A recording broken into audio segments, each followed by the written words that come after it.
Hi guys, இன்றைக்கி சீக்கிரமே எழுந்துச்சி குழம்பு விடலான்னு தான் வந்தேன்.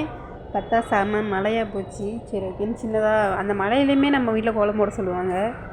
ஏன்னா மழை தானே பெய்யுது, எப்படி குழம்பு போடுறது போட்டு தான் ஒன்று போட சொல்லுவாங்க. சரின்னு போட்டுட்டு அப்புறம் முருகன் கோயில் கிளம்பியாச்சு. ஏன்னா ஒரு வாரமாகவே ரொம்ப டிப்ரெஷன், வீட்டில் பிரச்சனை, ஒர்க் பண்ணுற ப்ளேஸில் பிரச்சனை.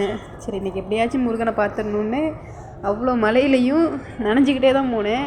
நனைஞ்சிக்கிட்டே போய் சாமி கும்பிட்டு வந்துட்டேன். இது நம்ம வீட்டில் விளக்கேற்றினது. என்னடா முருகா இப்படி என்னை சோதிக்கிறியேன்னு சரின்ட்டு கோயிலுக்கு போயிட்டு சாமி கும்பிட்டுட்டு வந்து ஒரு ஈவினிங் வரையுமே ரொம்ப சேடாக தான் இருந்துச்சு. அப்புறம் பார்த்தா நான் நினச்சி பார்க்காத அளவுக்கு நான் சந்தோஷமாயிட்டேன். ஏன்னா அவ்வளோத்தையும் என் முருகன் எனக்கு கொடுத்தான்.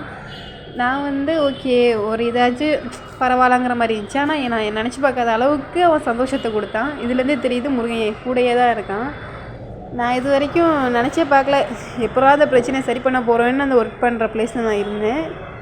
ஆனால் அந்த முருகன் இருக்கான்றதை நேற்று காமிட்டிட்டான் எனக்கு. எப்படின்னா நேற்று உண்மையாகவே நான் பார்த்து தெரிஞ்சிச்சு எனக்கே. ஏன்னா நானாக போட்டிருந்தா கூட இவ்வளோத்துக்கு நான் பில் போட்டிருக்க மாட்டேன். இவனாக பார்த்து கொடுத்தனால தான் இவ்வளோத்துக்கு எனக்கு பில் ஆகிடுச்சு அன்றைக்கி. சரி ஓகே, எல்லோரும் கவலைப்படாதீங்க, கண்டிப்பாக நம்ம முருகன் நம்மளோட கூடயே தான் இருப்பான். ஓகேவா, வரட்டா?